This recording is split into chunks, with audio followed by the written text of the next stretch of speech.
Your brain was never designed to save money. That is why you can earn more, promise yourself you will be better, and still wonder where the money went. Not because you are stupid. Not because you are broken. But because your brain keeps treating future security like a problem for another person. You know the scene. Your salary arrives, and for a few hours, life feels clean again. The numbers look fresh. Pause equals 250. The month looks possible. You tell yourself, this time, I will save first, spend less, and finally become the kind of person who has control. But most people do not lose money through one dramatic mistake. They lose it through 100 tiny leaks. A coffee that felt harmless. Pause equals 180. A delivery order after a tiring day. Pause equals 180. A discount that felt like saving money, even though it still took money from you. Then the month ends, and your account looks confused, almost offended, as if it also expected better from you. This is where most people start blaming themselves. They say, I have no discipline. Pause equals 220. I am bad with money. Pause equals 220. I need to be stricter. But shame is a terrible financial coach. Pause equals 280. It makes you feel guilty for a few minutes, then exhausted for the rest of the month. The deeper truth is this: money is modern, but your brain is ancient. Your brain is not a calm accountant sitting inside your skull with a spreadsheet. It is a survival machine, scanning for comfort, safety, relief, status, and fast rewards. Before we talk about discipline, we have to understand the animal doing the deciding. For most of human history, taking the reward now was not weakness. Pause equals 260. It was wisdom. If food was available, you ate. Pause equals 180. If warmth appeared, you moved toward it. If safety was near, you took it. The future was uncertain, so the brain learned a brutal rule: what helps now matters more than what might help later. Then modern life arrived and quietly reversed the game. Saving money asks your brain to reject pleasure today for protection tomorrow. But tomorrow has no smell. Pause equals 150. No sound. Pause equals 150. No urgency. Pause equals 220. It does not vibrate in your pocket or glow on a screen. So the present walks in wearing a crown, while the future waits outside like a stranger. This is present bias. The present is loud. It has hunger, boredom, stress, loneliness, ads, notifications, and one-click checkout. The future is quiet. It is a goal in a note app, a number in a bank account, or a version of you that feels too far away to defend. So your brain does what it was trained to do: it protects the feeling that is closest. And every fast reward teaches your brain a lesson. Stress. Pause equals 180. Click. Pause equals 180. Relief.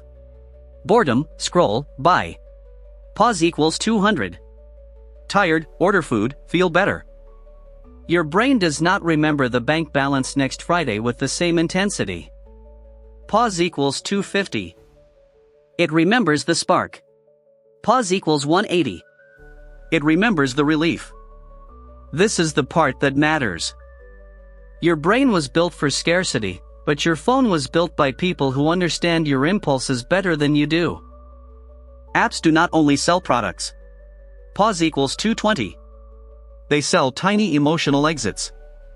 A way out of boredom. Pause equals 180. A way out of stress. Pause equals 180. A way to feel in control for 5 seconds. That is why saving can feel strangely painful. Pause equals 220. Logically, you know it is good. Emotionally, your brain may experience it as losing access to pleasure. You put money away, but part of your brain whispers, that could have been dinner, a trip, a gadget, a little comfort after a hard week. So the loop repeats. You earn. Pause equals 150. You spend. Pause equals 150.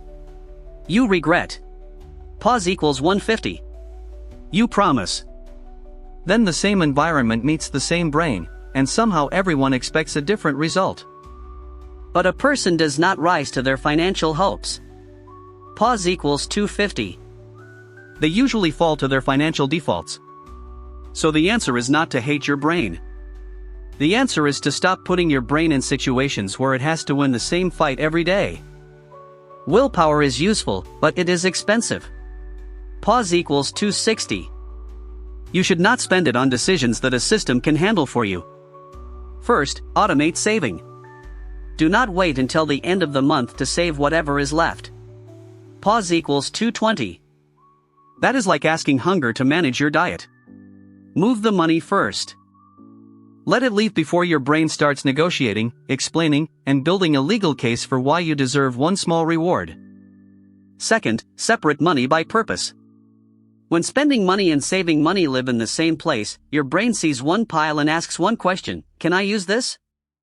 Give each pile a job. This is for bills. Pause equals 150. This is for spending. Pause equals 150. This is for emergencies. Pause equals 150. This is for future freedom.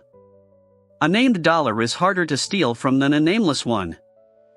Third, make the future emotionally visible. Pause equals 220. Do not save for later. Later is too weak. Save for a calm emergency fund. Pause equals 200. Save for a wedding without panic. Save for 3 months where losing a job does not become losing your mind. When money has a face, a story, and a person to protect, your brain starts to care. Fourth, add friction before spending. Delete stored payment methods. Pause equals 180. Remove shopping apps from the home screen. Pause equals 180. Wait 24 hours before buying non-essential things. Friction sounds small, but it creates a sacred pause. Pause equals 420. And sometimes a pause is all your future self needs. The goal is not to become a perfect person who never wants anything. The goal is to build a life where your worst impulses do not get the easiest path. Wealth is not built by becoming emotionless. Pause equals 260. It is built by removing your worst decisions before they get a vote. Because once you understand that your brain was never designed to save money, you can stop blaming yourself and start designing around yourself. And that is where financial peace begins, not with a louder promise, but with a better system. If this helped you see money differently, subscribe to The Disciplined Mind. This channel is about building systems for the parts of life willpower cannot carry alone.